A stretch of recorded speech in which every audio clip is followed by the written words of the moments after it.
So first of all, just to thank everybody for coming. This is the third in a series of events we're doing, roundtables that we're doing, supported by and in partnership with the University of Oxford. The Net Zero APPG was set up obviously with the aim of reaching a net zero society, net zero economy, with decarbonisation being the main form of heavy lifting for us to get there, and housing is a major factor in, and actually in many ways the easiest part of our economy that we can decarbonise fairly quickly in terms of emissions, insulation, etc.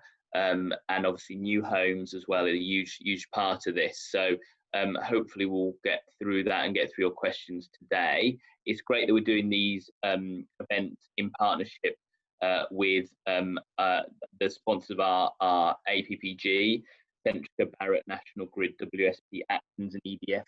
At the moment, anybody else who's on the call who wants to join and become a sponsor of the APPG, please do speak to Jill at the end, and we'll always welcome more partners and sponsors. So we're gonna I'm gonna ask we're going to have a range of contributors today. So initially we're going to have Lord Deben, who I'm sure everybody knows, the chairman of the Committee on Climate Change, and has been now for quite a few years, and Chris Pincher, who is the Housing Minister. Chris said he's going to keep his presentation short. He wants to take lots of your questions, so do start thinking about questions for Chris as well as for Lord Deben. And then we're going to move on, and I'm going to, afraid to say, have to leave at that point and hand over to Jill to chair, because I have to, I'm actually at home in Leeds, and I'm going to have to go to London because I need to be in Parliament tomorrow, so I can't stay for very long for this session. But we've got Bukky from Barratt, Victoria Hutchinson from Atkins, and Neal Coady from Centrica, three of our APPG sponsors, who are going to take over and do a panel once we've had Lord Deben and Chris Pincher. Just in terms of some of the context for this, we've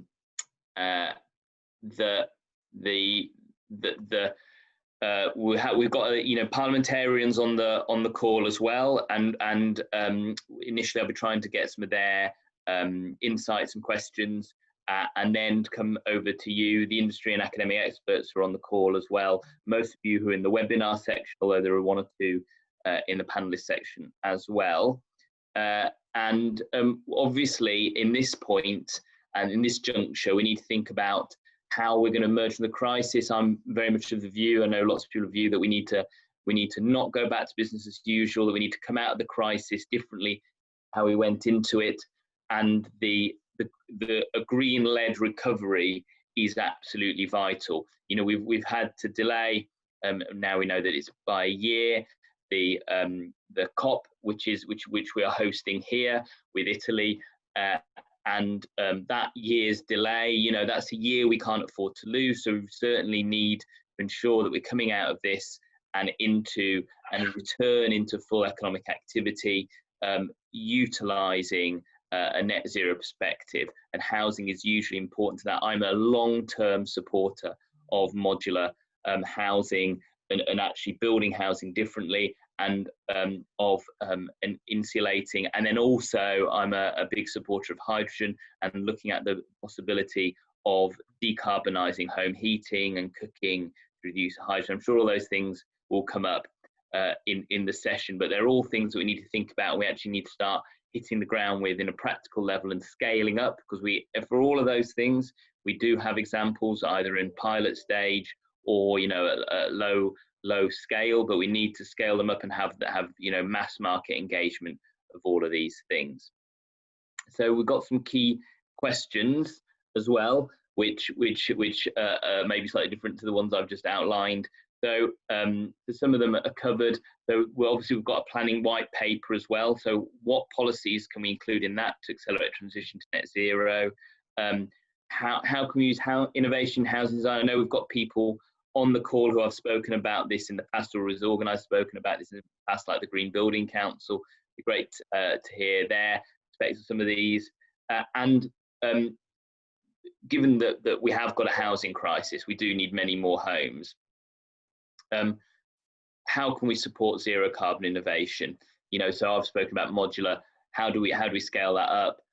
And what other forms of construction are available? Do we have the right skills? You know, our construction industry is based on traditional bricks and mortar housing. Do we have the skills for the housing revolution that we need? And then about smart connected homes, automation, artificial intelligence. How does all that technology help us with decarbonisation and actually houses being viewed differently? Those are some of our key questions. Is that the last slide, Emily? I think we've got one more. Housekeeping. The housekeeping slide, of course. How can you forget the housekeeping? So the session is being recorded. We've been recorded since I spoke about noise outside my window, so that'll be hopefully edited out. And it'll be on the website, so people who couldn't join today can see it, and obviously you can catch up on it if you need any recap. We've got a rapporteur, as I said, Kate Cullen from Oxford, who are partnering with us, and they're going to write up all of these sessions. And again, you'll be able to see that once it's finished. If you're tweeting about the event, please use the hashtag Net Zero Housing and tag us at Net Zero APPG, and you can tag me as well. I'll retweet you. I'm at Alex Sobel. And just for, you know, I'm sure lots of you have been lots of Zoom calls. Do keep muted while you're not speaking, and use the chat function and the hands up button to indicate that you want to come in and ask a question. Either myself or Jill, when she chairs, we'll keep an eye on those and bring you in. And if you've got a question in the chat, do say who you'd like it to be aimed at. Okay, so I think I've covered anything on there. Yes, so trying to have a look now and see if we have Lord Deben with us. He's not yet on. He is not here yet. But I'm very pleased to say we have my colleague and the chair of the Environmental Audit Committee, Philip Dunn, on the call as well. So obviously me and Philip on the EAC. So obviously what we're hearing today, we fed back in to our deliberations as well. So I'm going to have to flannel about a bit while we wait for Lord Deben to come, and we haven't got the minister yet either. So I mean, hopefully I won't have to do an impression of both the chair of the Climate Change Committee and the housing minister, so that's probably well above my ability to impersonate them. So I don't know, nobody's put anything in the chat as yet, so I think we'll probably just try and hold off, and I'm sure Emily's contacting Lord Deben's office to hook him in. I had some problems actually getting the URL into my browser. It kept taking me to Google, so maybe he's having the same problems at his end. Well, I managed to get here just in time. Alex, can I just say one quick thing? If somebody wants to get in touch with Lord Deben, sometimes you just have to put the stuff in manually, so the ID and the password. Maybe if somebody goes to him and rather than clicking the link, suggesting that he puts into his Zoom the ID and the password manually. That's how I sometimes get in better. Just a suggestion. Oh yeah, so Laura, who's from the EAC staff, is saying that I should plug the Environmental Audits Committee Energy Efficiency Inquiry. So please, we've promoted it. I think it was this week or last week. Time seems in a slightly strange phase at the moment in the lockdown. But we launched a call for evidence there. We've launched one this week on the circular economy around electronic items as well. So, but particularly for this roundtable, if you want to submit evidence, the deadline's 22nd of June. Laura, who's on the call, I'm sure will be picking up points from this once we get going again, which we can feed in to that inquiry. I'm not sure. We might see one or two of you in the inquiry as witnesses or or well, actually, I was going to say as observers, but we're not going to have observers because we're obviously in lockdown and we're not going to have physical hearings. When we do, you're all very welcome to come and sit in the gallery of the EAC. I'm looking again. We still are, because if Chris was here, I would turn this round and go to him first. But we have neither Chris nor Lord Deben, so we're not doing very well. It's always on my watch that things go a bit wrong.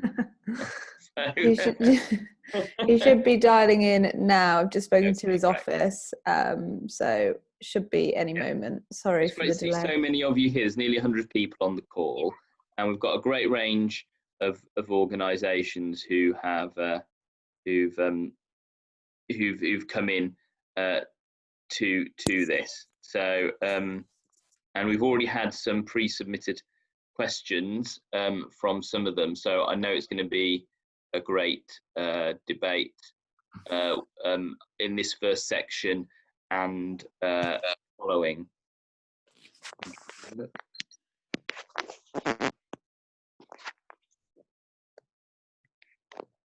I'm just seeing, I think, is Lord Deben on the line now? I still can't see him. Nope, not yet. So I'm just going to give some shout outs while we're waiting. So it's great to see we've got people from WSP, Synergist, the Energy Systems Catapult, Carbon Co-op, the Royal Town Planning Institute, Green Building Council, Federation of Master Builders, the LJ Energy Saving Trust, who have engaged with us prior to the event, and I think we'll probably hear questions from all of their organisations today as well. So it's great. But if you weren't on that list and you want to ask a question and you've already got one, not wanting to put you on the spot, then please do put it in the chat, and we'll pick that up. And obviously, if there's things you hear that spark a question with you, add that in as we go along. And we still have no Lord Deben. I really, you know, it's a good thing that I did not decide to pursue a career as a compere in a comedy club, because I really wouldn't probably have managed it if all the comedians were absent and I had to fill in the time. So but it's great to see we've got a number of parliamentarians on the line. So just maybe just introduce the ones that we've got, or the ones I can see. So I can see Andrew Salou's just joined us. Hello, Andrew. Hi there. Good to be Hi. Philip Dunner said, who's the chair of the Environmental Audit Committee. Margaret Greenwood, Vera Hobhouse. Yeah. Oh, Chris is on the line. Hi, Chris. Alex, hello, how are you? Hi, I'm great. We've not got Lord Deben, so would you mind if we swap round the order and we took you first, and then we took Lord Deben after you? Would that be a problem for you? That means you can get off a bit earlier as well. Yes, if that's all right, because I've got to run in literally 5 or 10 minutes, if you don't mind. But right. We'll take you straight away. So I'm really pleased you could join us, and just say this is a series of events which we're going to be writing up and utilising in different ways. So it's great that you could be on the call. I know you've got a few opening remarks, and then we'll bring some questions in. Of course. Well, thanks very much for inviting me, Alex. I'm not sure whether this is, if I'm honest, a new all-party group which is new to this Parliament, or whether it's existed for some time. Perhaps you can let me know when I'm finished. But however old it is, I think it's particularly apposite, given that the COVID emergency notwithstanding, the government is determined to continue with its COP26 objectives and agenda, although COP, of course, has been put back a little while because of the challenges that we face with the emergency. And we're very proud that we are the first country, the first government in the developed world to put into law our ambition to wipe out our carbon emissions by 2050. And I'm very conscious that my department, MHCLG, and I see Andrew Stunnell on the call, someone who formerly was of this parish, and probably one or two others as well that I can't see have previously been involved. I'm very conscious that as important as the construction sector is to our economy, housing employees in its widest possible context, something like 2.3 million people, from brickies to carpenters to carpet fitters to the people who put for sale signs up and take them down. 2.3 million people, a lot of people, your constituents and mine, and every 100,000 homes equates to about 1% of GDP. So it's a very powerful economic lever to our country, but also, of course, it is a major emitter. And so we need to work very hard to reduce the carbon footprint of the sector. There are a couple of things which I thought I'd draw to your attention, Alex, and also a couple of things which I hope that you'll be able to help me with in future. And when perhaps we are more normalised, we can have more normal all-party group meetings, and I can come along and talk to you more about them, and you can give me your views. But a few things.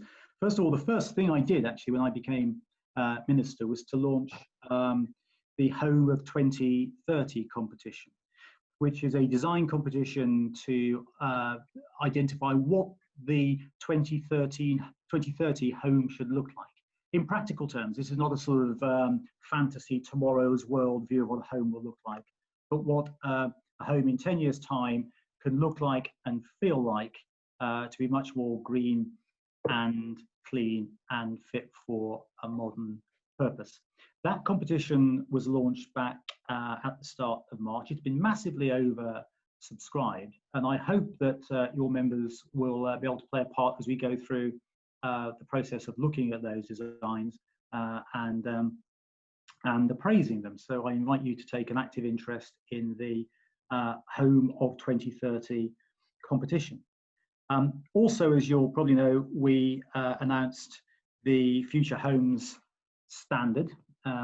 The objective of it is that from 2025, new homes that are built will have to significantly reduce carbon emissions in their build footprint, anywhere between 75 and 80% of the emissions that current building regulations allow. And I think that's going to be a major tool in our armoury to reduce the carbon footprint in the construction sector.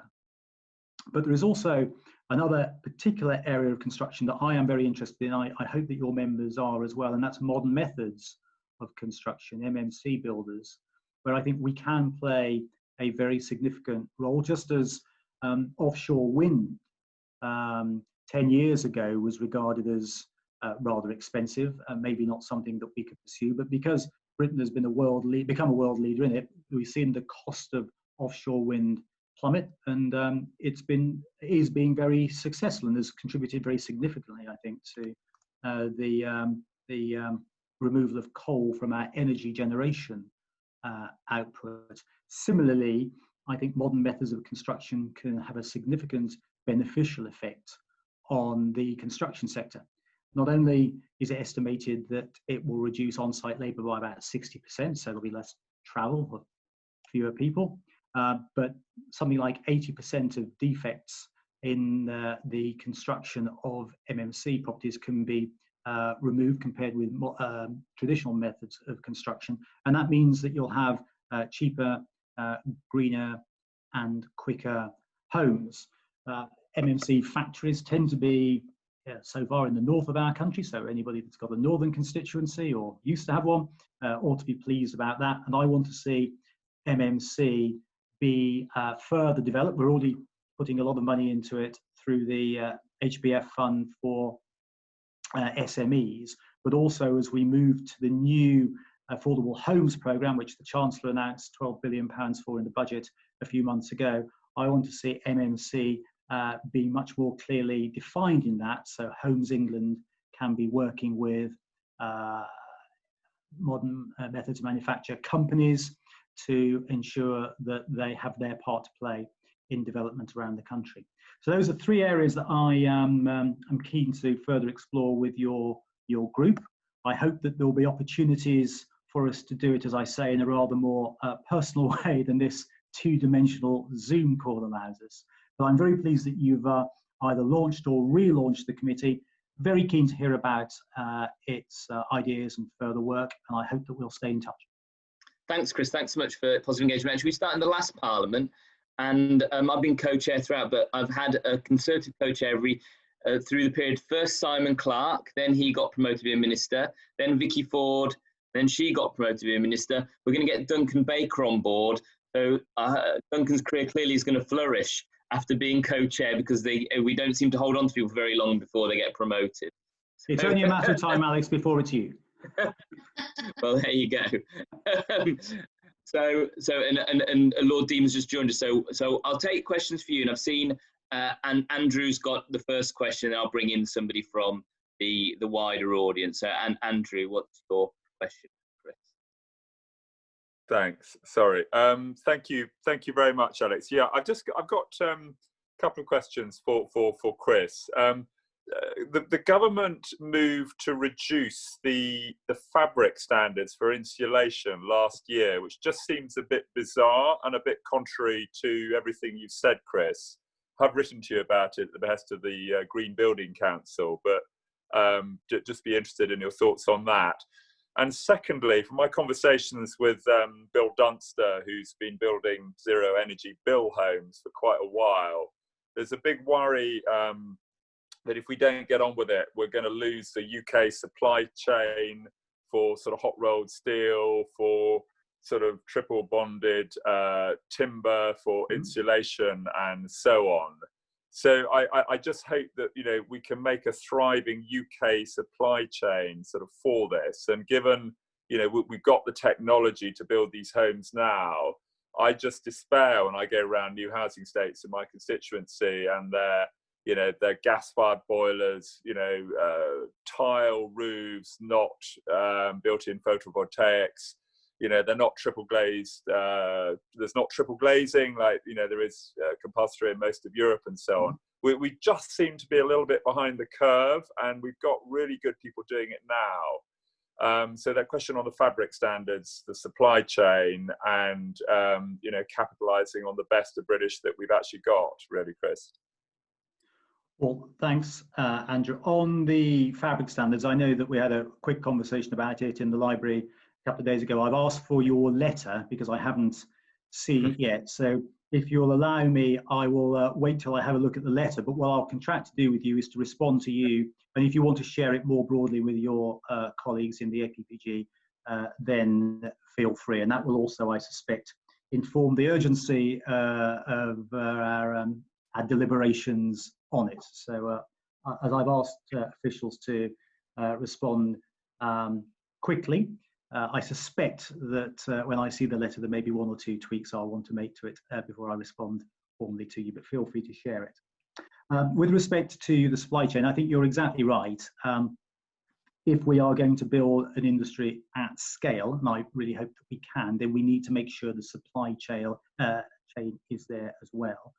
I think we agreed, didn't we, the first OPQs that I did as minister, which was only about 3 months ago, but now seems like a lifetime ago, that I'd visit the factory with you and Bill. I'm still absolutely committed to doing that as soon as we are allowed safely so to do. So again, if we can have that direct conversation with Bill, demonstrate ministerial and departmental support for MMC and what the supply chain around it is doing and can do, then I'm very happy to support you in that. Great. Thanks, Chris. Thanks, Andrew. Chris, I've got one from Mike, who's on the webinar. I don't know, Emily, whether we can bring Mike in, or shall I read out the question? What's the best thing to do? I think Wera also wanted to ask a question. Oh, did she? Yeah. All right, we'll take Vera first, and then Emily can bring Mike in when she's worked out how to do that. Great. Very quickly, Chris, thank you for coming to the APPG and explaining where the government is. I chair a climate cluster as a spokesperson for the Lib Dems, and I get a lot of councillors on my Zoom calls, and one of their frustration is that really there's a lot of energy at local government. A lot of local councils have declared climate emergencies and actually want to do something about it. So they are very interested to drive the agenda forward, but feel that the government tends to centralize decision making, and really so much more could be done at local level if some of the freedoms in planning law and planning regulations would go back to councils. So the freedoms to for councils to, in many ways, to shape their own destinies and make their local plans work is what could probably, bring a revolution about building net zero homes much more quickly. Central government doesn't have to deliver everything, and I know in Bath we are responsible for our clean air zones. So why can the responsibility for building our net zero homes and the responsibilities and the freedoms to shape that and do that be much more devolved to local government? Well, I'm a good old-fashioned conservative, so I don't believe over much in centralisation and central government, and I certainly agree that decisions which are made locally on the spot often can be done much more quickly and more effectively. I think it's about 82 councils which have declared that emergency. I think that the combined authorities are quite a useful tool and lever to help that discussion and debate in local areas. And what I would say is, although it's been delayed somewhat because of the emergency, the planning white paper will be brought forward later this year, and I hope very much that you, this all-party group, and others will contribute to it, because that will play a very significant part, I think, in the way that we define and formulate planning policy for the rest of this decade. Getting planning right, making it more transparent, making it more agile is going to be very important. Not, of course, in any way trying to undermine the democratic, accountable element of planning, but certainly making it more transparent and easy for people to understand, I think, will help to make sure that we get our planning system right. Okay, I'm going to bring Mike in now. He's got a question about the ceasing of utilisation, new mains gas connections, and the hydrogen economy. So, Mike. Thank you, Alex. It's a question for the Minister. The government have made the announcement that there'll be no new gas connections to new homes from 2025, but at the same time, they're exploring how to decarbonise through hydrogen the gas network itself. My question is, would it not be more sensible to adopt the policy that from 2025 only gas connections that could be converted to 100% hydrogen? Would that not make more sense than sending out a message to say you can't have a gas connection from 2025, but maybe 10 years after that, when the grid is 100% hydrogen and net zero, we'll have missed that opportunity to future-proof the house in an affordable way with a product that consumers are quite familiar with? Well, Mike, it's an interesting proposition. I hadn't considered it, I must admit. It might be something that we could look at with respect to the FSH, the Future Homes standard, as that will be introduced in the middle of this decade. But certainly I think that making sure that the ways in which our infrastructure to support homes is clean, and to make sure that that infrastructure is also capable of becoming more clean, so you're not sort of baking in dirty elements to the infrastructure that supports our homes and our businesses, is rather important. So let me go and have a look at that. It's not something which has been raised with me directly before, but I'm sure it's been raised with others, but I will go and have a look at that for you. Thank you. Thanks. Would you remind me to do that, Alex? Yeah. I haven't taken a note here of all the things we've discussed, but if you send me a note afterwards, I'd be grateful. We'll make sure the note that when we do the notes, we'll email you all the questions. Have you got time for another one, Chris? Just one more, and I'll try and keep it really short, because I know that Lord Deben wants to come in. So the next one to come was, and I feel that I'm being biased, but it is literally the next one in the chat, and that's from Ray Georgeson, who is one of my constituents. So, Ray, you on the line? He's also leader of the town council in Otley, and it relates to Otley. So, Ray, take it away. Can you hear me, Alex? Yes. This is an interesting challenge because I've got my my two sons here still finishing their homeschooling at the in time.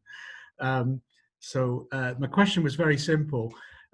You know, and I'm sure others will know, we have a large development of new houses due here at the east of Otley, but it's a problem, it's a common issue around the country.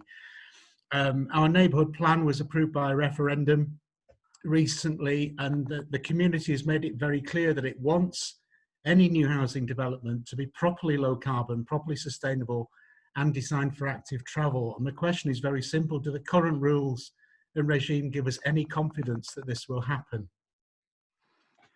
That's what we want. Right, I can't talk about specific instances, as you'll appreciate, because I've got a role which has a quasi-judicial status, so I mustn't talk about any specific site or application. But in abstract terms, we want to give strong weight to neighbourhood plans. In fact, as a result of the emergency, we've made clear that those plans which can't have referendums on them because of the difficulties in voting should be given significant weight by the planning inspectorate. So you need to make sure that those plans are developed. There are many neighbourhood plans now which form a useful adjunct to the local plans that local authorities also have. So my message is simple: get your neighbourhood plans developed. Make sure, if you're a local district councillor, that you have got your local plans fully developed, and that they are less than 5 years old, because that protects you from all sorts of challenges around speculative development, and it also makes it much easier for you to argue your case with ministers like me. So get the plans done is my message to you. Thanks, Ray, and thanks, Chris. I know you've got a busy day. We'll send the other questions through to you, and we'll look forward to response. And hopefully, we can engage you physically when we return to Parliament at some point in the future. Very good. I look forward to that, Alex. Thanks very much for having me, and I look forward to, as I say, a more physical meeting, which I'm sure will be pleasant for most of us, I hope, very soon. So good luck, everybody. Well done on your APG. Thank you. So I'd like to welcome our next speaker, Lord Deben, who seems to be in his library, which we're all admiring.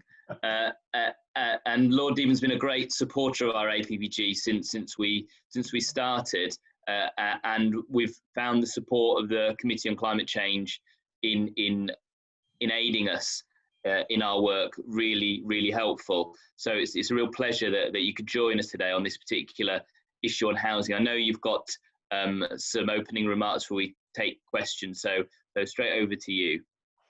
Well, thank you very much, and I'm sorry some mix up of that timing, which is why I came in when I did rather than earlier. I think the fundamental facts still remain. We have a country in which we are building something over 200,000 houses a year. There are about 9 house builders who build about 80% of that. And we are building houses, none of which of those house builders are fit for purpose and fit for the future. I mean, that is the fact. So when I rather uncharacteristically referred to these as crap houses, I mean that. Because it seems to me unacceptable that we are building houses in which what actually happens is that the house builder hands a bill for the rest of that house's time for the energy which it uses, because it doesn't need to use that energy if the house builder built it properly in the first place. Now, of course, the house builders all blame the government. Many of them forget that they spend a lot of time trying to stop the government making the rules stricter. But actually, given how few players they are, it does seem to me they first of all have to be blamed for not raising the standards themselves, which they certainly could have done. And if we raise the standards, we do not increase the price of houses, which is the terrible fact. All that you do is that if you build a sensible house, somewhat near to the kind of insulation and also ventilation standards that we would want, if you build a house of that kind, and that becomes the general rule, of course, what are now niche products become mass-produced products. So the cost of building falls very considerably. But even so, any extra cost will come out of the price of the land, because this is not a normal business at all. We know precisely how house builders price their houses. They price them at the level they think they can get for that house in that place. And they buy the land on that basis. And if they have to put more of their own resources into building the house, they'll still want to keep the same profit, and the price of land will actually fall. But because the difference between agricultural price and development price is so great, there won't be any restriction on the amount of land coming forward. So I don't see this as in any way a difficulty. And the government just has to step up to the line. Chris Pincher's very eloquently explaining a lot of things the government's doing, but the fundamental issue is that we did have a program for zero carbon homes and we cancelled it. And it was cancellation which can be blamed on either the coalition government or the Conservative government. That's actually what happened. And since then, we have continued every year to make our situation worse. And so what I'm looking forward to is a government which is prepared, if it's going to meet net zero, if it's going to meet the 4th and 5th carbon budget, it has actually got to make sure that every new house that is built to a standard which is fit for the future. And that needs to be done at once. And what we don't want is to decide you're going to do it and then do it in the old-fashioned way, because as we all know, the old-fashioned way is that you set the new standards, but nobody has to meet them if they've already got planning permission. And so it takes you another 5 years before they actually come into operation. And what we need to do is to say, these new standards will come into operation for everybody. You have an appeal that your house has got to such an amount of the building that you can't change it, otherwise you do. And if we did that, then we would find ourselves in a position in which we don't make the situation worse. Second half of that, of course, is that most of the houses that we've got, most of the houses that are going to have to operate in the 2050s, we've already got. And so we do need also a very significant energy efficiency campaign by the government. And I'm rather worried to hear that people don't think this is exciting enough to be part of the recreation of our economy. But if one looks for the best ways of coming out of COVID-19, there is very little which can be as enormously productive right over the country, because that's the other advantage of insulating our homes more effectively, making sure that they are properly ventilated. There's the advantage of that is that it's not just for the south and the southeast and the east. It's about the north and the northeast and the northwest and the Midlands. The whole of the country can be given new jobs if we emphasize and put our resources into a proper program for the energy efficiency, which we essentially need. And the last point is just simply this: if we don't do these two things, we will not meet the 4th and the 5th carbon budget, and we certainly won't be able to meet net zero.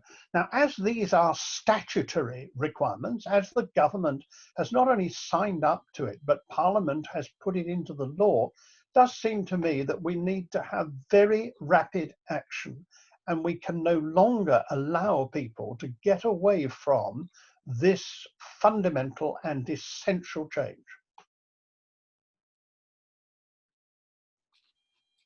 Unmute. Thank you, Lord Deben. I'd say we had a couple of missteps on this. Well, missteps really a slight underselling of it. First, the scrapping the code-stable homes, then the scrapping the zero carbon homes program. So we lost 2 opportunities in the last decade to do something about this. But I'll ask you a question before we get into other people, and please do indicate if you've got a question.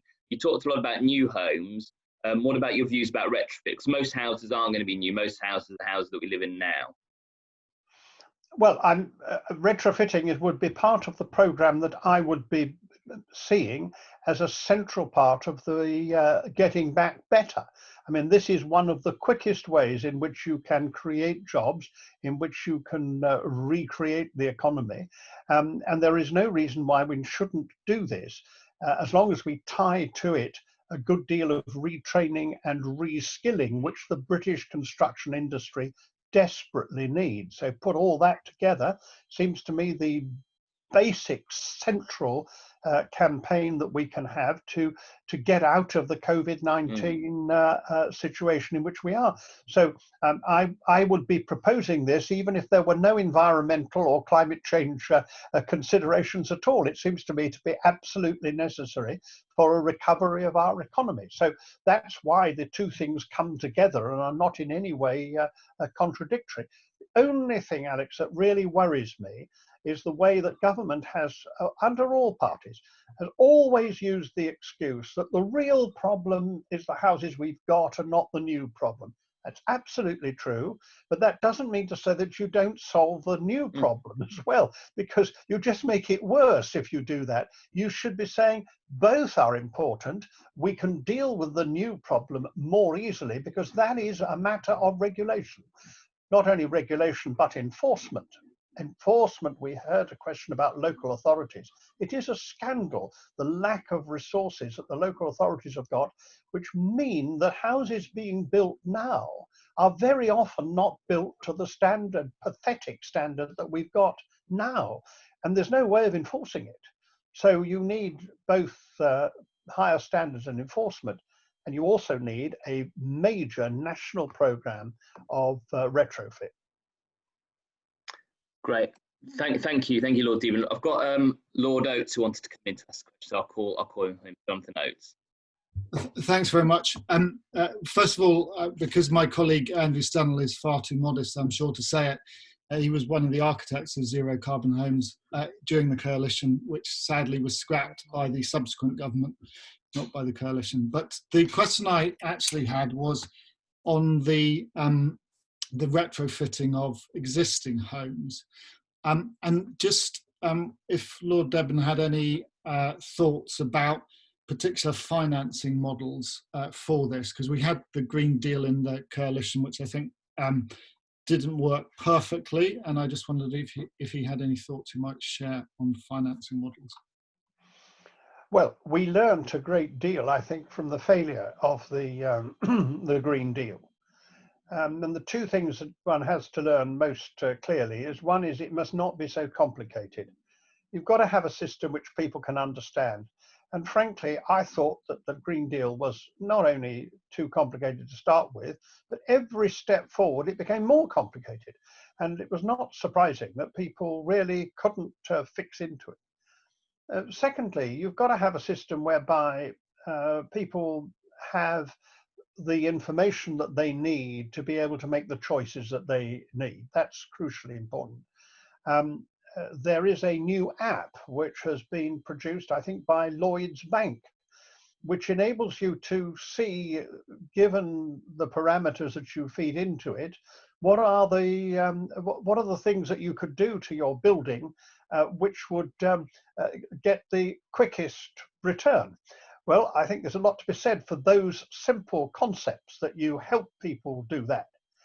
And the third thing I really do think we have to do is to accept that getting back better and having the transition to net zero are both things which demand justice. And therefore, we do have to recognize that we need specialist help for the people in the most difficult situations. And those who are, for example, among the 20% who don't have dual bills because they don't have gas, those who have got walls which are without cavities, those that are in hard to heat, not just the poorest, but those that are in hard to heat homes, we've got to find a way in which the system helps them particularly, because we've got to show that the transition is a just transition. It hasn't been a just transition up to now, because the mechanism of paying for much of the green changes has been one which has benefited those on dual tariffs and been more expensive for those on single tariff. And that isn't acceptable. We really have to change from that. That's why I very much honour the Treasury for setting up this committee to decide on how best to make a just transition and really seriously taking this as a social matter at the same time. So those three things are at the heart of what I would try to do. Thanks. Thanks for the question, Lord Oates, and thanks, Lord Deben. I've got one more through the chat, and then we'll see. We are a little behind, so see how we get on. And it isn't my own personal preference. It is the next question on the panel from Andrew Lockley regarding hydrogen. Passion of mine, but clearly a passion of the audience today as well. So Andrew, you're on mute, Andrew. So you have to unmute yourself. Maybe I could unmute you. Hold on. No. Yeah, I'm happy to come off mute and talk to you all. My question was really about advancing the hydrogen economy, and I welcome the sentiments behind the gas ban, but I think people with a reasonable knowledge of the way that the electricity grid will work in a high renewables world means that we're going to have a real problem with peak demand and also with peak supply. And one of the great advantages of hydrogen is it allows us to smooth out those peaks of demand using green hydrogen, peaks of supply using green hydrogen, and also the peaks of demand by having a chemical resource that's easily storable. And I think that we might end up shooting ourselves in the foot by moving to all electric. I think we're probably going to do a lot better as a society if we use the storage capacity of the gas grid as a way of smoothing out the bumps in the road in a high renewables grid. And I think that forcing new homes to make a very small change to a boiler which perhaps will only cost £100 to £500 more in the early years, and perhaps no more at all when manufacturers get used to making them, this could very easily improve our ability to move the grid to hydrogen, because once new homes have got that mandate to start using dual fuel boilers, it's very easy to imagine a situation where that mandate can then be rolled out to other homes as well for replacement boilers. And once the stock has rotated over the next sort of 20 to 30 years, then we can push hydrogen into the grid without limit, and then we've got a very good buffer against chemical storage, with chemical storage that prevents us from having peaks and troughs on the grid, which would otherwise be a huge challenge for energy companies to manage.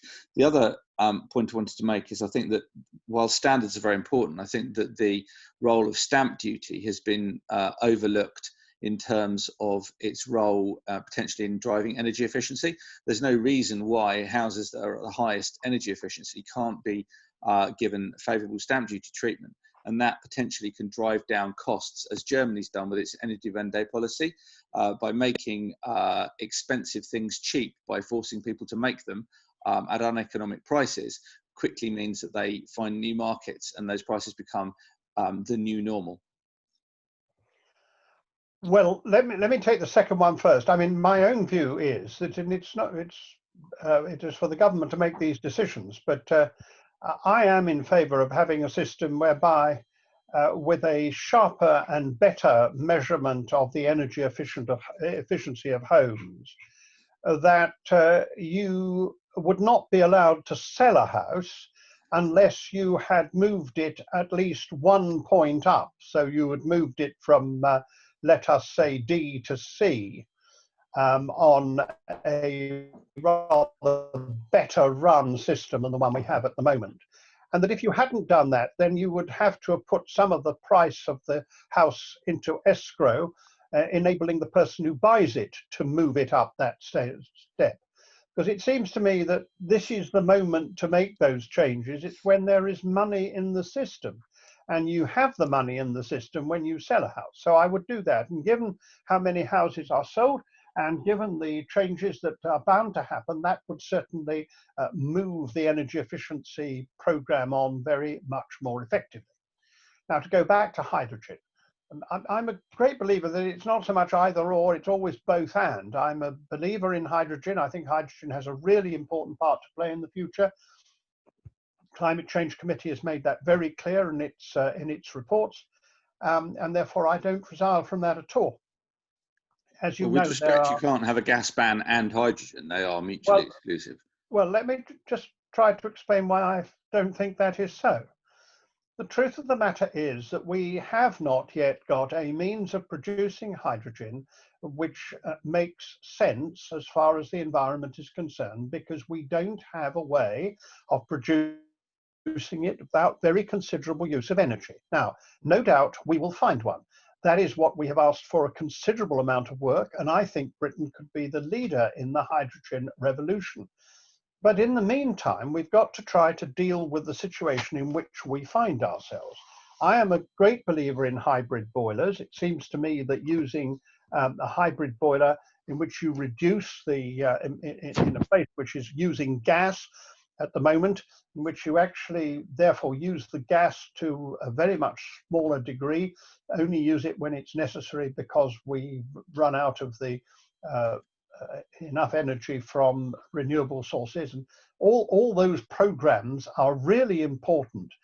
But I do think that more important than all that is just to draw the line under the use of fossil fuels. And given that we don't have a program, we can't turn this on. We can't have a hydrogen alternative at this moment. I think the government is absolutely right to tell this slow-moving conservative industry that they can't link in with the gas link anymore has been hugely important, because for the first time, the industry has actually got together to say to itself, well, if we're going to be asked to do this, how can we do it? How are we going to be able to use air source and ground source heat pumps? What are we going to be able to do to overcome this with heating arrangements of a different sort? It has really changed the scene. So I think it's both and. It's spending a lot of money on developing the hydrogen economy, recognizing that we aren't there yet, but at the same time, drawing a line under the easy way out, which is to link in with the gas grid. Thank you, Lord Deben.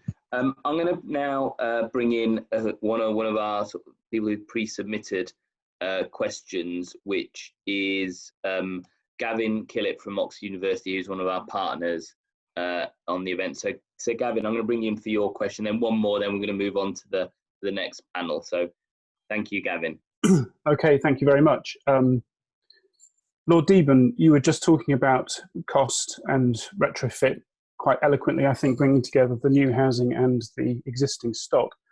I want to take the question back to the workforce and the skills and some of the other deep market failures.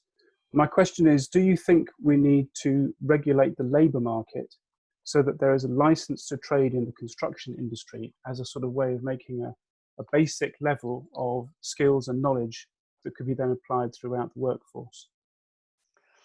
Well, I think this is a time issue, if I may say so. I mean, the first thing we have to do is to make major changes to provide the facilities and the opportunities for the training and reskilling of our workforce. And I'm quite sure that that's the first step. I've always been a supporter of the very clear advantages that we've had from insisting, for example, that electricians hold proper credentials. And I've never understood, indeed I did, my business once did some work for it, so I declare an interest, but I've never understood why we don't take the same view about people who install water. It seems to me that having basic plumbing requirements are a necessary thing.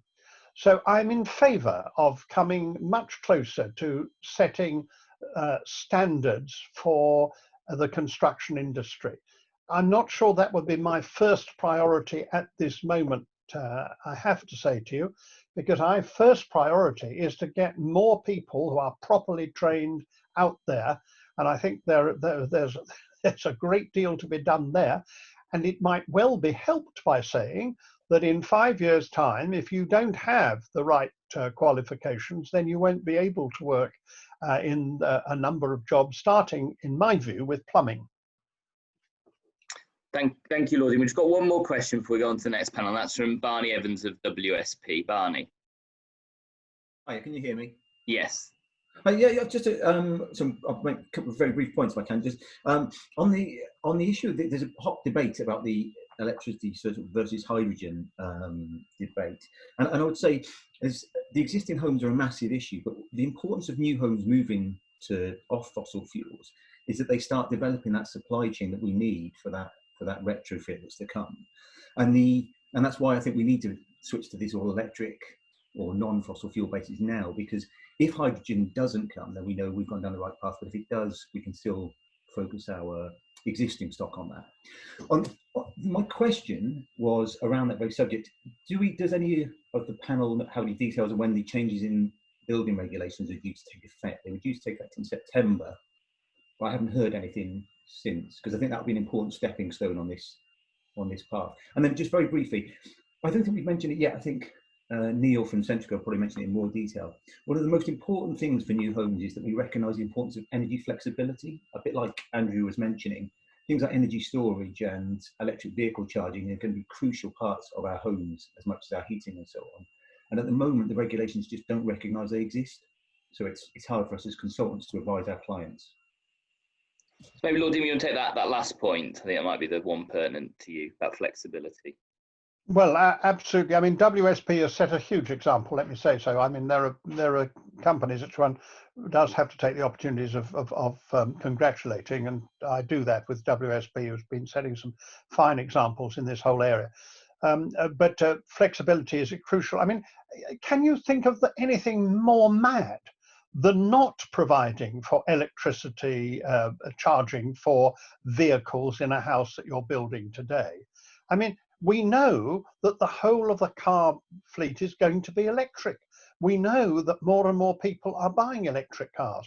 We know that it's likely to come quicker rather than later. Already the government has brought it forward, thank goodness, to 35. We think they will probably see that we need to bring it closer to 30. Well, in that case, building a house now and not putting the right plugs in seems to me to be absolutely criminal. And the fact that people don't do these things, which are so cheap if you do them when you start off, and so much more expensive if they have to be additional add-ons, just shows the quality of the sort of people who seem to be driving our house building industry. So I entirely agree with that as far as flexibility is concerned. But I also want to say that the point about stopping connections with fossil fuels is precisely the point that your questioner makes. If you don't do that, you don't build the necessary and urgent supply chain which we need for the retrofitting of other homes. So that's why it has to be done. It has to be done to concentrate the minds of an industry which manifestly has wasted the last 15 years when it could have done things which would have meant that it was today able to do the job it should do. And I have one last comment. There was a debate in the House of Lords on the subject of housing. And what was very interesting was that members of the House of Lords from, frankly, the far left to the far right, all of them concentrated on the failure of the house builders to do the job they ought to do. And I do think it's true that house builders have become land managers and not house providers. And that is a serious matter. And it's that which the government actually does have to confront. Yeah, thank you, Lord Deben. Thanks for answering all those, and it's great to have your ongoing engagement with the Net Zero APPG. I understand you can stay on, but unfortunately, I have to come down to Parliament for tomorrow's session, so I'm going to have to leave. But I'm handing over to Jill Morris, who's going to take us through the rest of the session. So thanks everybody, and thanks for joining another great event by the Net Zero APPG. Thank you. Okay, thanks, Alex, Thank very much. And it's great to have you here, Lord Deben. A real honour.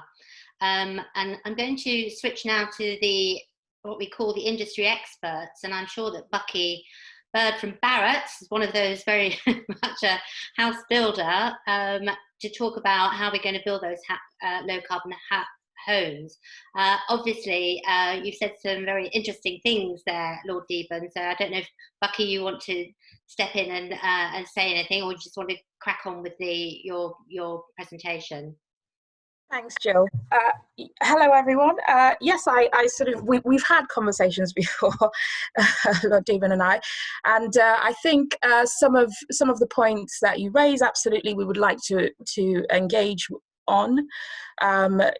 Being perfectly straightforward, I think some of them, we would obviously challenge because we take a different viewpoint. I think the sort of slides that I will go through we'll start to pick up on some of those points, and I'd be happy to sort of take questions afterwards to explore any specific ones and in ongoing conversations. So it's great to be part of this conversation, and what is obviously a crucial time for house building in terms of creating resilient low carbon solutions and building back better after COVID-19. So I'll provide a quick overview of the challenges from our point of view, along with some recommendations for that. So on the next slide, thank you, Emily. Just a quick overview about Barratt Developments PLC in terms of our scope and scale, just to give some context to the issues that I'll highlight in a moment. We're the largest house builder by volume. We support nearly 48,000 jobs through our partners and supply chain. And we've made some ambitious comments that we're working very hard on delivering now. And we would fully expect these to continuously evolve. So on the next slide, on to how we can sort of accelerate a low carbon transition to great places and net zero homes. We believe we do need to start by designing the places that people want to live in and develop the holistic solutions that can deliver that. Land buying is key, for example, in ensuring more housing is built near public transport nodes for workforces, as well as clear planning policies and permissions from local authorities that are in line with national policy. And then considering the low carbon technologies and solutions that can deliver this in the best way possible. So technologies as enablers rather than the start point. This is important so that we avoid building homes in places which are, for example, wholly dependent on private cars or for leisures and work. We're often asked what our approach is to achieving a net zero home. So considering the fabric first is very important. That's come up a couple of times already. Minimizing the emissions from the building to reduce energy use in the first place is the priority, of course. And from my experience, you could look at this in 3 steps to get to a viable outcome. The first step, you'd make sure you had, improved performance of the fabric through insulation, natural ventilation, efficient services, high specification boilers, heat recovery. These are all absolutely basic parts of an energy efficient home. As you get closer to delivering the 80%, it would mean going further on the fabric, which is no hardship, incorporating renewable technology, starting to look at a no gas solution, and I use no gas rather than settling on a particular technology, and maybe green electricity and storage might also be looked at. At 100% reduction, you would be in the sort of region of advanced materials, smart home technology, and emerging technologies such as fuel cells, hydrogen, perhaps. The actual technologies, I think is important to know, are at the moment far from set in stone, and it's going to be important to have a cohesive strategy. That means that we can roll things out at scale. On the next slide, I've sort of highlighted what I think are the, next slide, thank you, Emily, thank you. What I think are the current barriers that could get in the way of achieving this at scale and to the accelerated timetable that we all agree is now crucial. So we believe government can support net zero solutions and drive decarbonisation of these future homes through providing a clear long-term roadmap, unlocking the supply chain, raising public awareness, addressing skills shortages.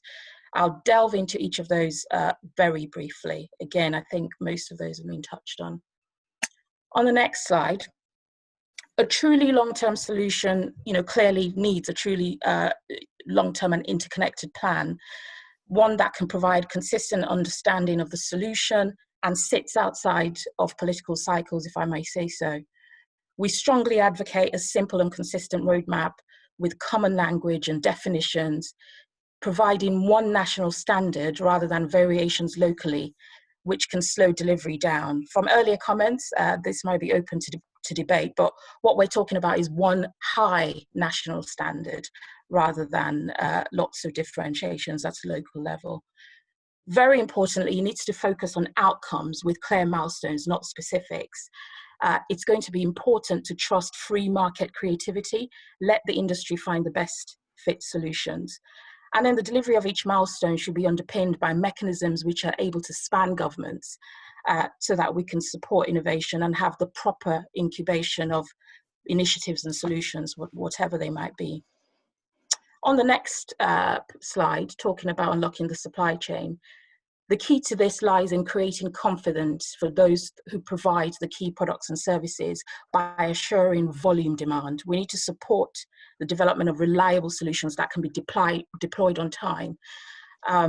We can do it through, first of all, pertinent research and development, and of course, providing the right stimulus package that will incentivize providers.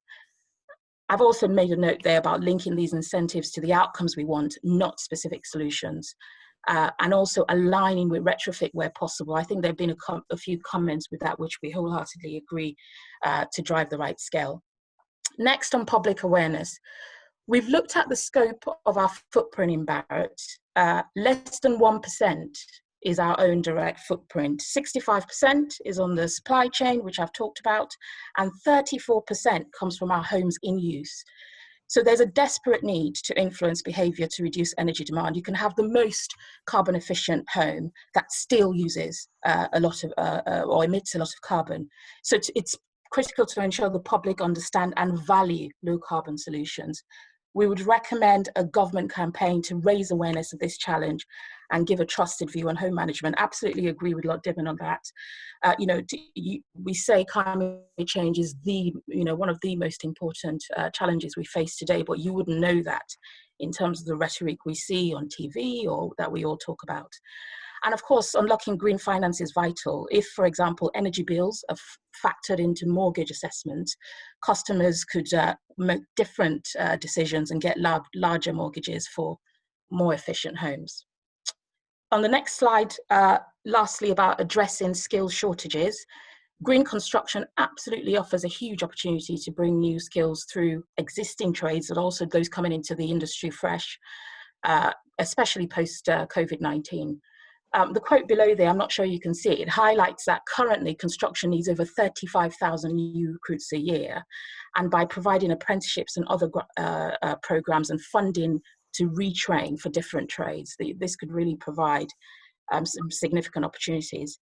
To further illustrate the point, if we take air source heat pumps, for example, which is often touted as a potential solution, the Heat Pump Association have noted that they will need over 44,000 trained installers to meet the zero carbon trajectory, but currently we only have 916. So that begins to give you an idea of the gap.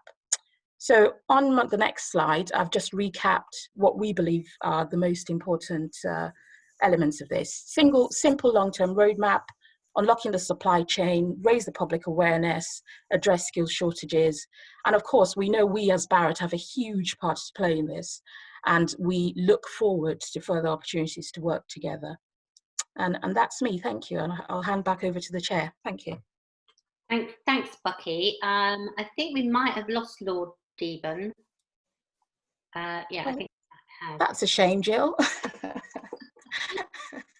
I think we've still got plenty more to do. I think that was very good presentation in terms of the breadth and depth of the scale of the task, what needs to be done, the idea of a roadmap.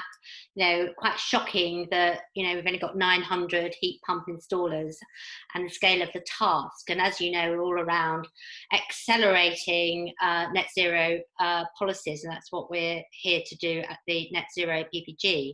So I'm going to go straight on to Victoria from Victoria Hutchinson from Atkins, who's looking very much around planning white paper, what kind of incentives and for retrofitting housing stock and supporting the zero carbon innovation. So over to you, Victoria. Okay. We can't hear you, Victoria.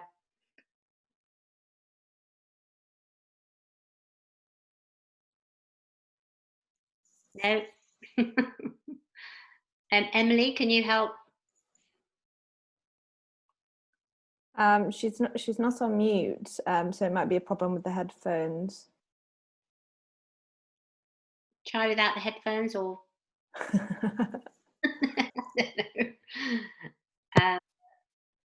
no. Victoria, better? Yes. We can hear you now. There we are. Okay, well, back to you, Victoria. Now we can hear you. Okay, great. Thank you. Thanks. Okay, well, if we'd like to move to the next slide, please.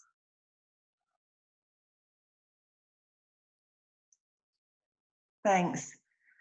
I thought it would just be interesting to share with you a case study of a piece of work that we're doing at the moment, where we're working with a local authority that has declared a climate emergency and also wants to build 7,500 new homes, 1 million square feet of employment space, and create some improvements to infrastructure, transportation, utilities, schools, recreation and services. So this is a live contract for us, and so I won't share who that's for, but this type of services that we're providing are kind of landscape architecture, master planning, transport planning, and so on and so forth. So the lessons learned really fall into two categories, and one, the first of those is about the houses themselves, and the second is about the low carbon communities. So if we could move to that next slide. So regarding those houses and the policies that the planning white paper should include to accelerate transition to net zero. Really, we've talked previously about the future home standard, and that really needs to be strengthened. But our architects and master planners have to reiterate that the homes that we build now are the homes of 2050, and whilst they guidance out and good place making, it's strong enough around how to achieve net zero. So we need to strengthen the future home standard. I'd really like to echo Bukky's comments that we really need a clear table for net zero for the country, so that planners, designers, house builders, supply chain and skills providers can prepare. We need to put in place the right quality systems. So we've set those targets. We need to be able to assess against them and know they're being delivered. And we need a national planning policy framework that embeds principles of net zero. Kind of takes me to my next slide quite handily. So it's not acceptable really that the ambition of local authorities and cities is held back really by the current policy framework. And when we ask the question, how do you decarbonise housing and what does zero carbon housing look like? And I've added another question there, which is, what do net zero communities look like? We'd argue that all new homes need to be operational zero carbon from day one, taking into account regulated and unregulated energy, and referring back to our previous conversation, how buildings support electric vehicles. But from a community's perspective, we really need to ensure that the local plan and the master plan create an integrated approach to urban form, movements, local energy generation, open space and green infrastructure. We found that the local authority that we were working with need to be able to create a net zero buildings policy, an energy strategy, a net zero transportation strategy, and a carbon offsetting strategy.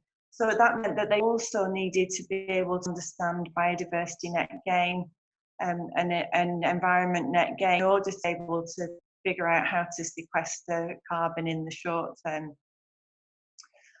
So it really does place a lot of emphasis on the local authority having that kind of knowledge and skill and capability. And they play such a key role in bringing together key stakeholders, not least developers, in order to design and deliver those strategies.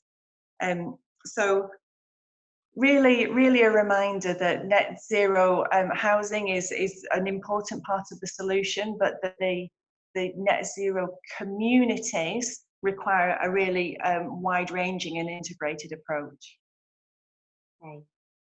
Thank you, Victoria. That's great. And now I'm going to switch to Neal Coady from Centrica around building net zero homes and communities, but also particularly looking at innovation and housing design. So Neal, welcome.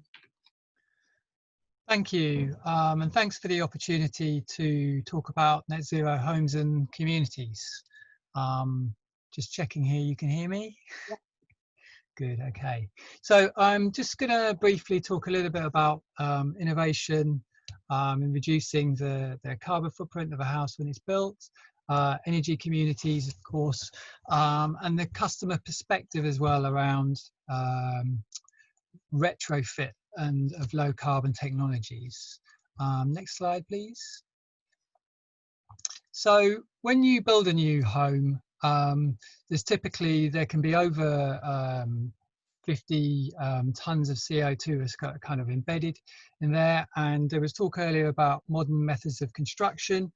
And one of those is to use cross-laminate timber to build our home. And so we're investing in a modular housing company that can build these in communities of 110 homes, and then that helps actually sequester the carbon rather than have carbon that's the cost of building the home. You've captured it, and the reason that's important is because we've got about 10 years to really turn the tide on our carbon emissions. So a kilogram of carbon saved today is worth 2 kilograms in the future due to the way that global heating works.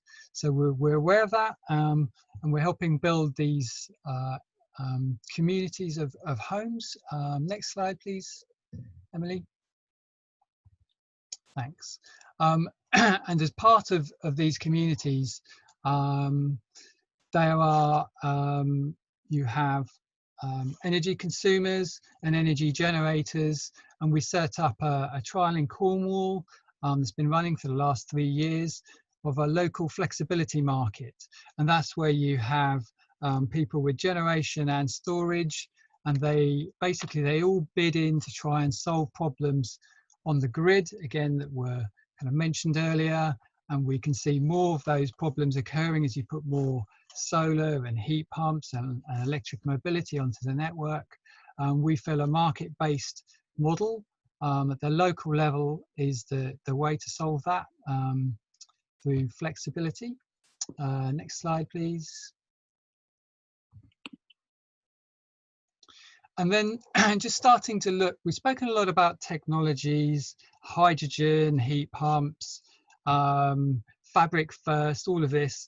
But if we look at this from a customer perspective in the retrofit arena, so you have your home and you're given an offer, for example, to have a heat pump fitted.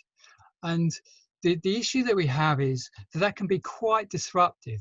And so from a customer's perspective, they might need the radiators changing, or they might need to have underfloor heating put in. And that's a household decision, right? And that can be, irrespective of the cost, irrespective of the carbon saving, that can just end up as a no out in the real world. And so we need technologies that can help that. And Deben mentioned one earlier actually, and it's hybrid heat pumps, where you have a small gas boiler, but that's only used on the coldest days, and then you put in a heat pump that runs the majority of the time. We think that's it's an important technology going forwards, both from a customer appetite kind of perspective. It's quite a practical thing to do in the next few years for retrofit, but also even if you waved a magic wand and said, right, okay, all of the UK now have electric heat pumps, on the 3 coldest days of the winter we'd need twice as many power stations if that was the case. So the reality is hybrid technology has got its part to play in the decarbonisation of heat. Next slide, please. So sort of bringing that together into the policy asks. I did write this slide before Lord Deben mentioned this actually, but basically echoing what Victoria is saying, we'd like to see the full future home standard sort of brought back from 2025 to 2021. In terms of the gas network on new homes, our view is that not having the gas network is an important market signal to help build supply chain in the UK for heat pumps, and in some ways strong market signals are actually more important than any underlying technological elegance that may or may not exist around hydrogen and when hydrogen is available, and also hydrogen, even when it is available, may well be quite expensive if it's zero carbon. The level of support for the future low carbon heat support scheme, there's none for hybrid heat pumps right now, so we feel that needs reviewing. That's a key technology that's been overlooked there, effectively making a technology choice. We'd rather have outcomes than technology choices. And also the ambition there in that low carbon heat support scheme is 12,500 heat pumps per year in retrofit. So even if things go well, that's only 12,500 per year. We don't think that's ambitious enough to build a supply chain. It's not a strong enough market signal. Then in terms of what should be happening soon, again, this was mentioned by Lord Deben, use that energy efficiency money to improve the existing housing stock. This fits really well with a COVID recovery, as has already been mentioned. We're completely aligned with that. It would be national, and the things that were blockers before, in that you need to survey lots of homes and you need lots of people on the ground, are actually solving a recovery problem that we have with after COVID-19. And then just explicitly link energy efficiency policy to low carbon heat in a way. The two seem quite separate at the moment. And then furthermore, by 2023, have the local energy markets there, those markets functioning at a distributed level, so that people with storage, people with solar, people with electric vehicles, people with heat pumps can all play in those local flexibility markets and help some of the problems that we're going to face in decarbonising our grid and our heating system. So we believe we can build back greener and cheaper, focusing on the customer and on the cost. Thank you.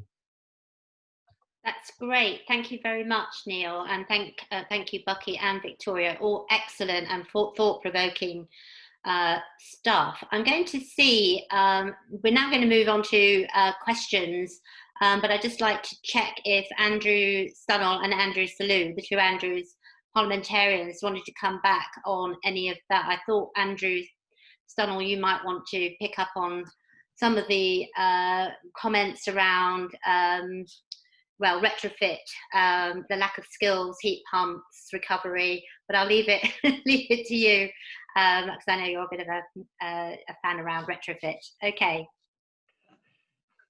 Well, thanks very much for the opportunity. Somebody introduced me to a talk the other day by saying stand by for a 50-minute talk. So I'll try and keep it as brief as possible. Can you, it's a bit difficult to hear you, so I don't know if you can turn up or... Okay. That's better. Is that better? Okay. Yeah. Well, first of all, I 100% agree with what Lord Deben had to say about the way forward. You would expect me to say that. And he's led the way in public discourse for years on this, and we certainly ought to follow along strongly behind him. I think there is a real opportunity at the moment to get hold of this. The employment point is a very serious one. Maybe we've been talking about this 6 months ago. We would have thought a country with full employment and with people returning to Eastern Europe because of Brexit, what were the opportunities? But suddenly there's going to be a surplus of UK-based labour which is looking for work, and we've got the perfect project to deliver that in the post-COVID world. So I think that's really something any sensible government would get hold of very quickly indeed.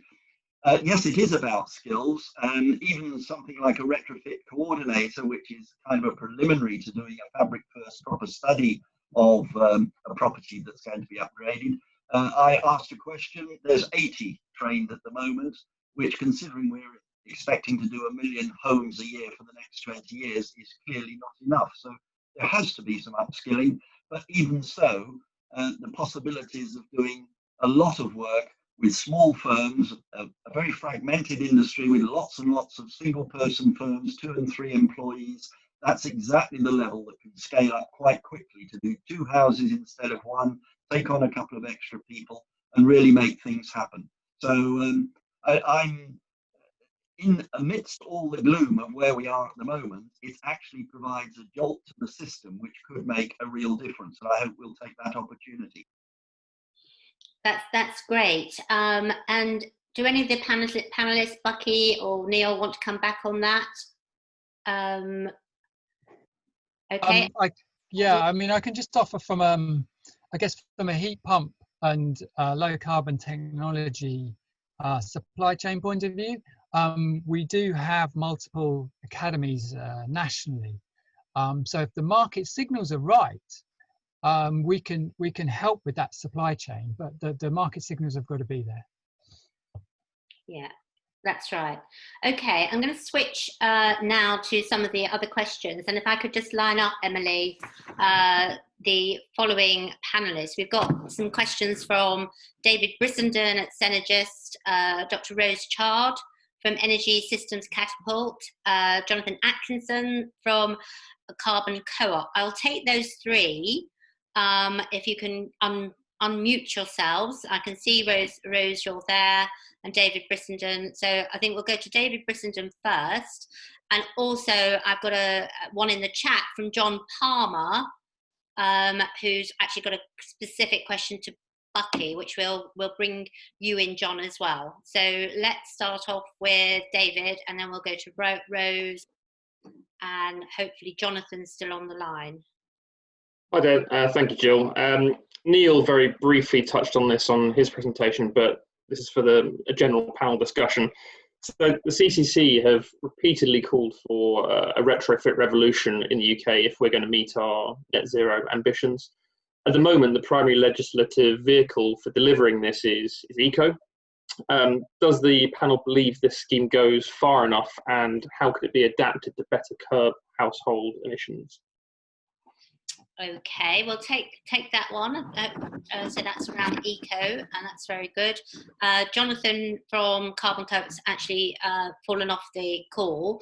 But Rose Chard from Energy Systems Catapult, your question, please. Yeah, thank you. It's on a very similar line to the previous question. Many net zero solutions will be new to most customers and may come at a relatively high cost. How do we ensure lower income households, especially those not living in social housing, benefit from the net zero transition like everyone else? Good question. And I'll just bring John, unmute John, that would be good. Where are you from, John?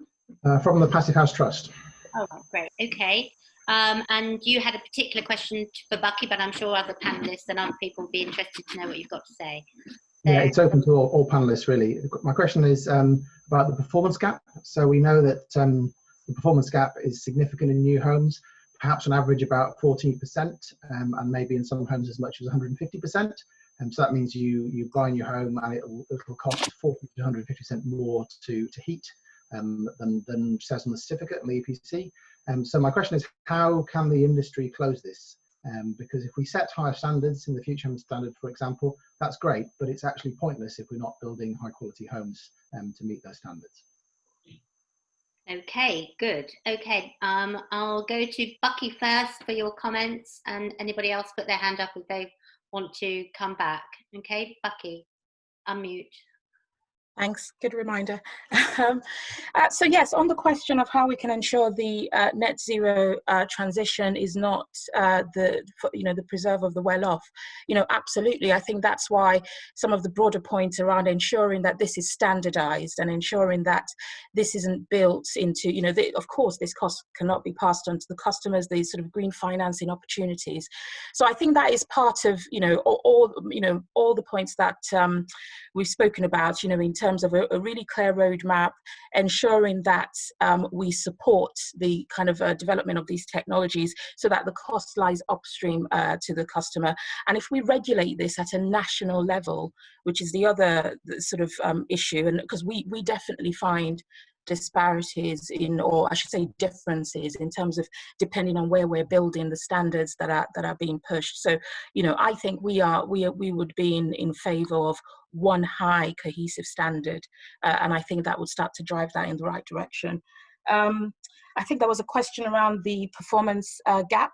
I think since the very sort of beginning of zero carbon homes, we had our first zero carbon home from 2017 all the way through to more recent years. We have been building zero carbon homes, and we have been tracking very closely through some central government projects, the AMIC4, AMCH, the actual performance gap that is talked about.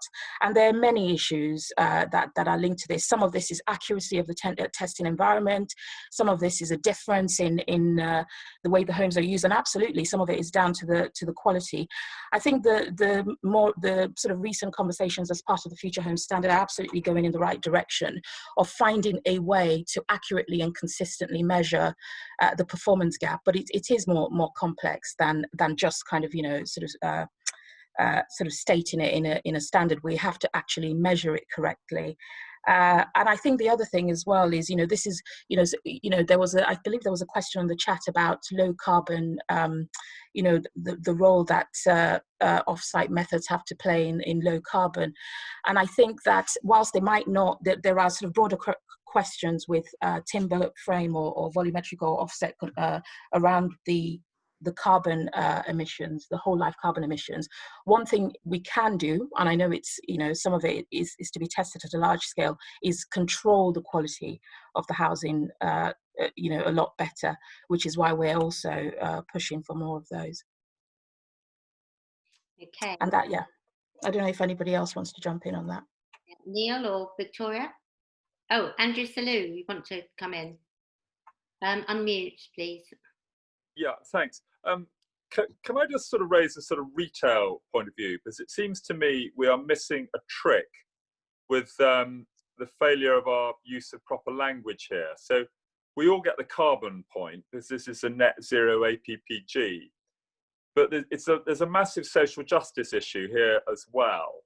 And there's a big retail issue, because every one of us have got better things to do than spend our money on gas or electricity. The thing that struck me about Bill Dunster, the British architect who I met a couple of years ago, is his use of the phrase zero energy bill homes. Now that just has such retail power with the public, because they get that, even if they don't care that much about carbon change, about climate change. They very much care how much money they've got left at the end of the month. Everyone's got better things to do than pay gas and electricity bills. If you've got £1,000 extra in your bank account, you can go and have another fortnight in Cornwall, or just do whatever you want to do. So I think we miss a trick with the language we use, and I don't know why the term zero energy bill home or something very similar to that, if you can't quite get to zero at the moment, which actually we can, would be really helpful. I'd be interested in people's comments on that. Yeah, that's an interesting point. Who wants to come back on that one, Bukky, or you referenced that in your presentation, Bukky? Yes, and I think Victoria did as well. I think having a common language is absolutely important. And, I think a further conversation has to be the definition of the various terms, whether we're talking about zero carbon, net zero, regulated energy, unregulated energy, homes in use, construction energy, embodied energy. These are all slightly different things. And I think actually ultimately what happens in order to hit this ambitious target that the UK has set itself and for us to work together is to understand that for a home, the embodied energy in sort of developing the materials for the home, and the carbon from the construction of the home and then the energy in use of it is what we have to consider as a whole. And those have to be interconnected in terms of the solution. So we would certainly welcome a piece of work around streamlining some of these definitions and keeping it simple and keeping it straightforward and keeping it aligned. Absolutely. Okay, that's great. Victoria, did you want to come in? I wanted to respond to that point about the performance gap from earlier, if I could do, because I think one of the biggest challenges of the construction sector, inside housing and beyond, is that the majority of the workforce are self-employed.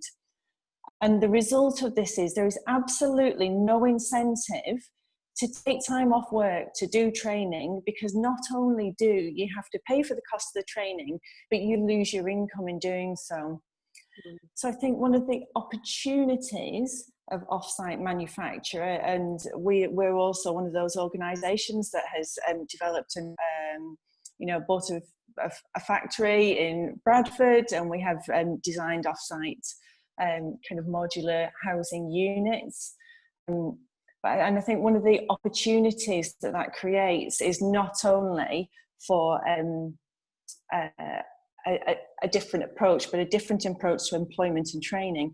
Because once you're building in factories essentially with a permanent workforce, then you have the opportunity to train people on the job without taking away their income. And so I think there's a great for change. And then once you have, then you have the more opportunity for better quality. And quality in the finished unit that helps, like cold bridges, gaps in air tightness, and so on and so forth. So I really hope that off-site manufacture leads to of lots of different things, including kind of improvement in skills and employment. Okay, great. I'm conscious of the time, and there's various people we need to bring in. If Emily, you can see if Victoria Mills from RTPI is still there. Philip Fox from the UK Green Building Council. Lulu Shooter from the Federation of Master Builders. I'm going to kick off with Chris Bealby, because I know he's on the line and he's ready to go, and got your question off the chat. So Chris, I'll bring you in now. Hi Jill, can you hear me? Yeah. Right. I'm ex-Centrica, British Gas and SGN, but I still a member of the Gas Task Group. And Bukky mentioned unlock the supply chain, Victoria mentioned integrated approach, and Neal spoke about home and communities. But one common denominator is we have to identify the top 100 risky bridges, because during flooding, all the utilities we've seen could be swept down the river. And we've had around Harrogate gas, electric, water and communications on going over risky bridges. So I hope through your good offices, Jill, we can get the environmental agency to help us identify the risky bridges so we can get the utilities routed below the river to serve all these new houses and communities in the future. And then the second point I chaired the technical review of the gas safety management regs review, and it's IGEM have got it open for consultation at the moment, where we're going to we're going to have better limits, higher and lower, to allow new gases into the system. So for gas to come off the system, we need this ministerial sign-off sooner than later. So all I'd say is the first step to decarbonisation is to get a tick in the box of the Gas Safety Management Regs review as well, Jill. Right, okay, thanks for that, Chris. I've got Victoria next, and also I see Mark Jenkinson. I think if we can bring him in as well, that'd be great. Hello, yes, it's Victoria Hills. I'm the Chief Executive of the Royal Town Planning Institute. Thank you for the opportunity to ask a question. We've heard an awful lot about the homes and the stock of the homes. Perhaps we've heard a little bit less about where they're located. I very much liked what Victoria Hutchinson was talking about, homes being part of the community. And in that context, my question is, we know that electric vehicles alone are not sufficient to achieving net zero carbon emissions in the transport sector. How can the white paper, which we were hearing about earlier from the Minister, ensure that new housing is located and designed in ways that minimises the need to travel and maximises the use of sustainable modes of transport? And I was delighted to hear Victoria's presentation refer to this very point, the need for a strong planning framework. Thank you. Yeah, two Victorias, making sense. So, okay, I think if Naomi Baker, if you're there, your question from the Energy Savings Trust. Naomi? Yeah. Hello, can you hear me? Yeah, I can hear you now.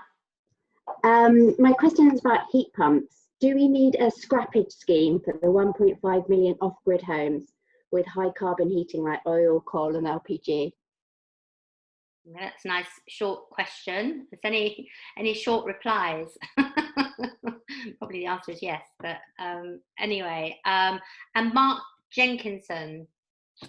Yeah, thank you, Jill. Thanks all. The question originally was for Bukky, but I guess for the others now as well. What's the take-up of MMC and use of BIM in Barratt's? The Minister mentioned cost. How do we drive this down and improve adoption? And are there examples where MMC has been used and brought savings in construction and operation? Okay, so can I go back and I'll try and bring some others? I'm conscious of the time, but if Neal, Bukky or Andrew or anybody wants to just put your hands up physically so I can see that you want to come in and unmute. Who wants to go? Neal? Yeah, hi. So I'll come in on the heat pump off gas grid one. So actually, if off gas grid is the best business case for having a heat pump, actually, be it a hybrid and still burn a little bit of oil, or be it properly off the oil grid entirely. So as part of that, I think you could have a scrappage scheme, and it wouldn't cost as much money as trying to convince people that are on the gas grid to have heat pumps, because the business case is inherently better.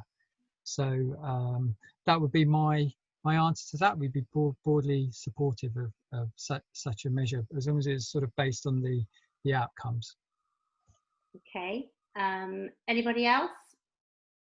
Bukky?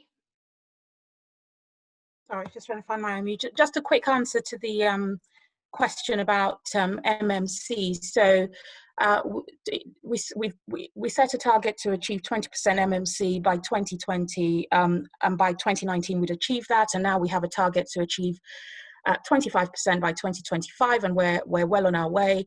I think in terms of how can we drive the costs down, this is definitely one of those areas where, you know, sort of unlocking the supply chain will help. At the moment, it is quite a fragmented, you know, getting the solutions we want at the right scale is quite tricky. But we've been working on this very actively for 5 years.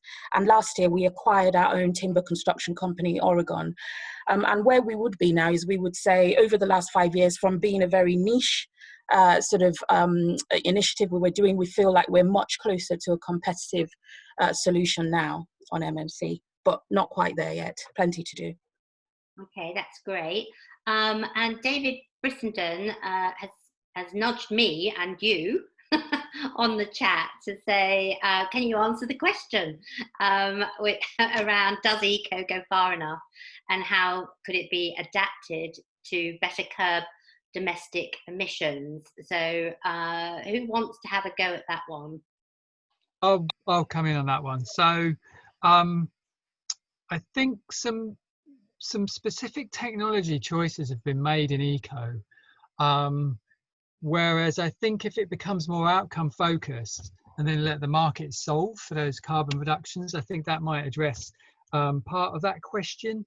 And just as a kind of example of that, one of the things that we see, this is for retrofit homes, with the Hive thermostat, is customers can reduce their carbon footprint 500 kilograms a year just by getting the Hive thermostat, and then they're turning the heating on and off, and they can see on their app and they understand their energy use much better.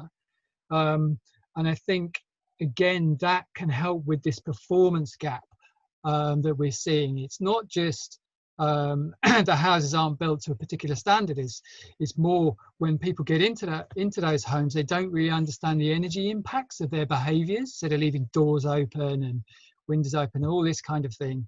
And there's kind of automation and customer information that can help with that.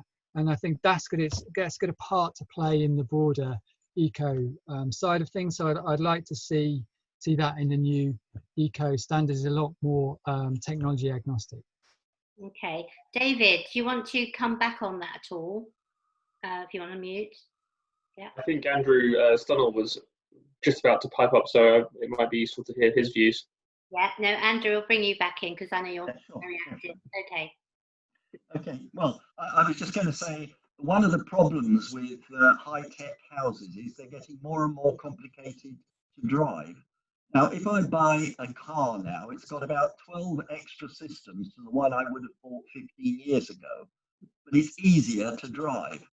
So what we actually need to see the big contractors doing is making their houses easier to drive. It shouldn't require a telephone directory of instructions about shutting the doors and all the rest of it. Your car beeps if your door's open.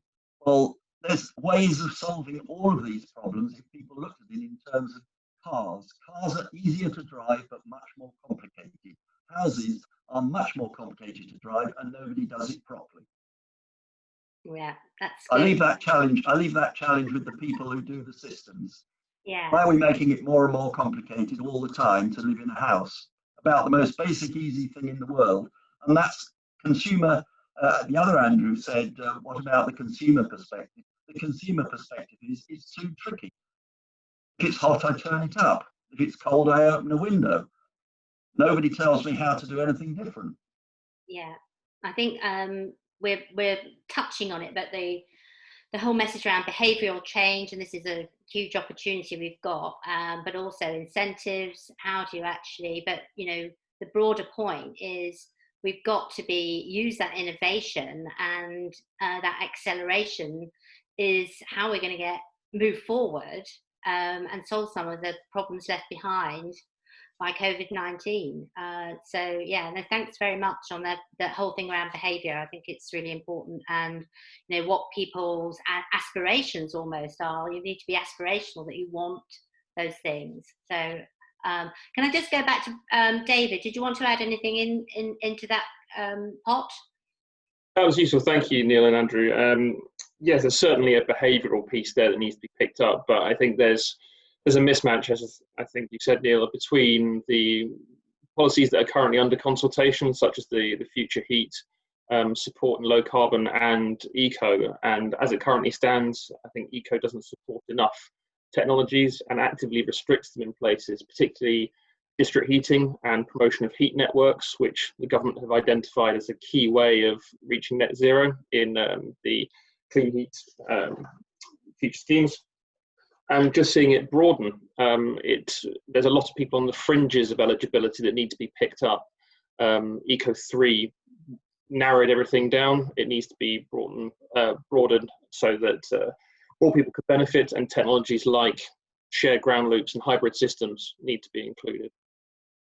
Okay, thanks for that. I'm going to bring in, I'll just check if Barney Evans, WSP, wants to raise any further points. And also Gavin has also a question on the chat, if I can bring you back in as well. And then I'm going to go back to all the panelists and anybody else who wants to say anything, and then we're going to wind up. So, so Barney, are you wanting to add in anything now?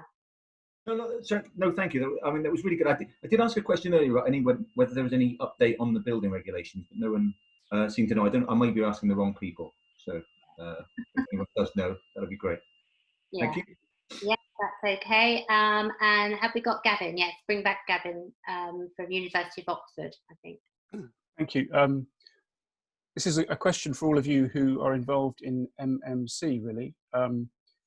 How adaptable, serviceable, maintainable, extendable will MMC houses be in the future? I worry sometimes that we build things with a view to them being fit for purpose today, but we don't think about how they might be needed in 10, 20, 30 years' time.